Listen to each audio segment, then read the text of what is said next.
first thing is to be honest with yourself. We've got to give ourselves to this struggle until the end. Nothing would be more tragic than to stop at this point. We have seen time and time again examples of leadership, but not in a long time have we seen such, faith and belief of the people behind your person.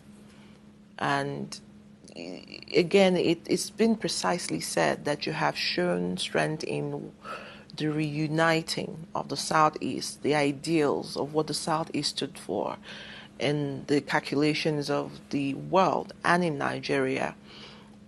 You brought the rebirth of the Ihedioha series in Imo State, which was, of course, pronounced as the central hub for bringing back, leadership or leaders in the Southeast together to think Igbo. What inspired this? As a young boy ahead of the Ihedioha lectures, our legendary Dr. Samba Queen initiated it some 40 years ago and had Professor M.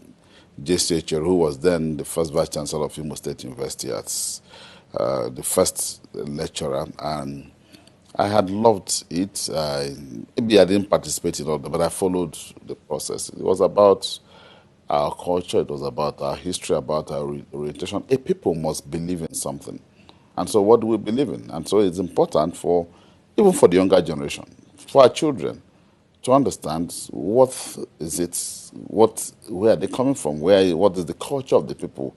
We must identify with our base, with our roots. And so when I came into governance and found out that Ihedioha had been, systematically by the government before mine, wished it away, I thought there was need for us to resurrect it. And that resurrection meant a lot of sense. It wasn't about Imo people alone. And so we had cause to invite our brothers from across the Southeast and South states to come join us in celebrating our culture. And for me, it was a reorientation program. And I'm happy we did that. That's very significant. That's people who love their heritage do that, and I believe we love our heritage. And I think there's need for us to always link up with our history. That's the only way to go forward. And so I'm happy. And so Imo provided, by the centrality of our location, I've always said Imo is significant.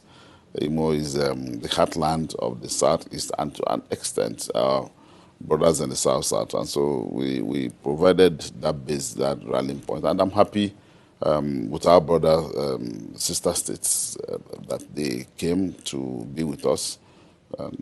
I'm happy about everything, and we felt there was need to give space and sense of accommodation and be we have to be good brothers. We have to show example of good neighborliness. Nigerian nation, one, and two, the Southeast. What makes up the Nigerian nation? Our respective communities, our local governments, our various states, the regions, the various zones, and then the Nigerian nation. So the Southeast is unique in the sense that we have one cultural identity. We're homogeneous ethnically, and so that should be a source of strength. And yes, we're still not there.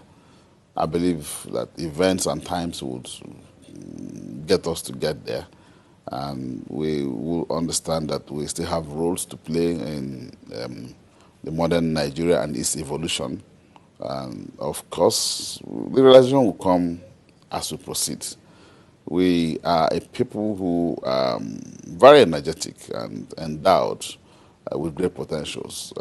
I think about perhaps the most intellectually endowed, one can go to that extent to say that is that we have strength in intellectualism, which is what we can push forward as our unique selling point. As governor of Imo State, I did say that we are not Lagos. I said we are not Abuja, we are not Rivers, but what do we have? Our intellectual capacity.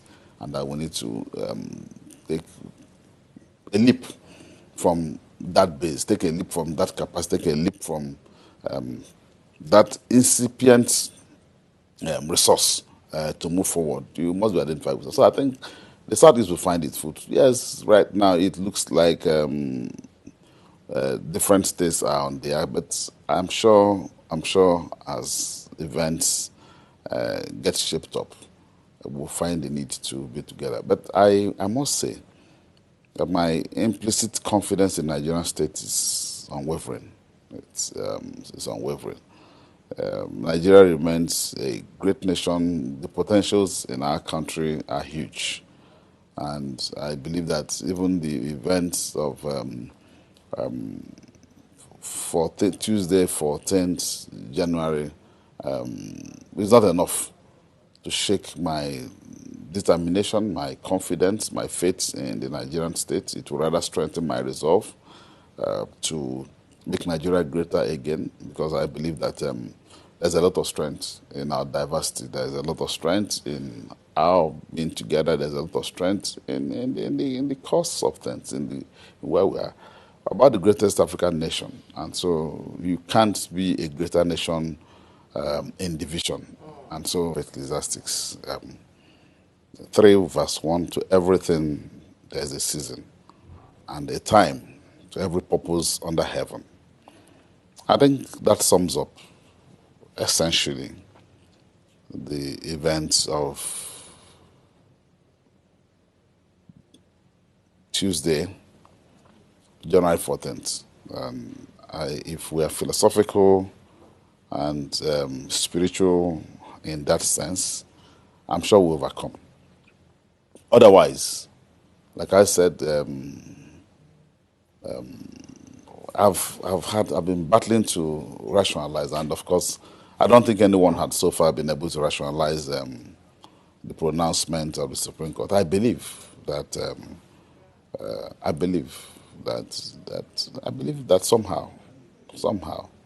somehow there will be need to resolve those issues.